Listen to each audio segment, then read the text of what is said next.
Houston announcing a brownout in parts of Manhattan yesterday as the city entered its fourth heat wave in less than 1 month, and electrical demand has been outstripping supply. We are joined right now by North American Power CEO Kerry Breitbart.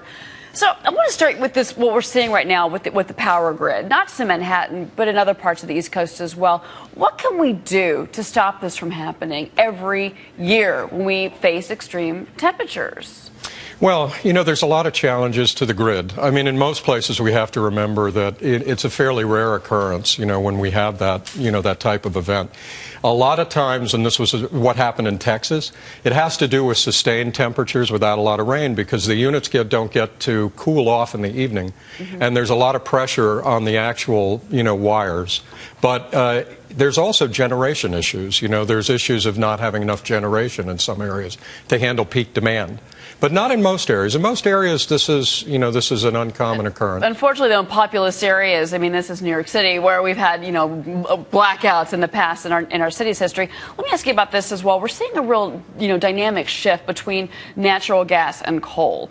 For the first time in April, we found out, thanks to the EIA, that natural gas plants are extolling the same amount of electricity as coal-powered plants. First time in our nation's history. What do you make of that and the shift that we're seeing? Well, I think it has everything to do with the more efficient ways of getting natural gas out of the ground.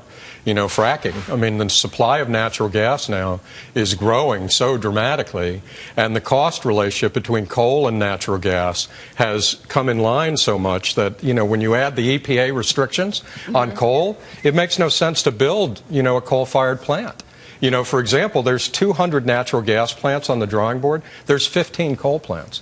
You know, and this is going to continue. But the EPA, I mean, but there are challenges, obviously, to the EPA, and we're waiting on another ruling as well. I mean, the emissions that these coal plants are throwing out into the atmosphere, the EPA is on that, so that's another issue. Let me ask you this, though. You know, overall, because you've gotten to kind of the renewable side with your business, how are you finding that you can actually save customers money without stressing the grid?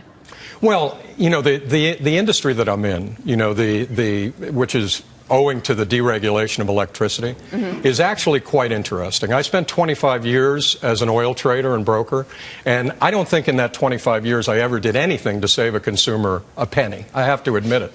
All of a sudden, I find myself having a second career in an industry that, and it's not getting a lot of press, is saving consumers a fortune on their electric bills. How do you do that, though?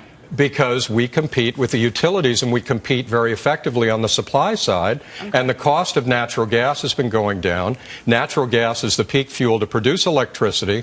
So in the deregulated states, and there are 20 of them, there are 55 million consumers, 12 million have switched, and they're saving money. They're saving significant money. Now, Forbes did call you one of the most promising companies out there, and you have been hiring and creating jobs, absolutely. Where do you think we're going to be in 20 years? Do you think it's going to be nuclear? Think it's going to be nat gas? I mean, kind of give me your crystal ball approach.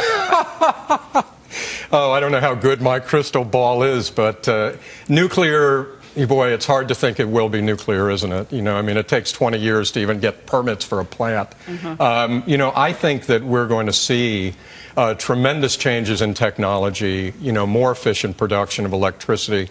I don't think this natural gas phenomenon, you know, the abundance of natural gas, the easier way, the greater ability to get out of the ground, none of that's going anywhere anytime soon. Kerry Breitbart, the CEO of North American Power. Interesting take from you. Thanks for coming on. You're welcome, Cheryl. Thanks.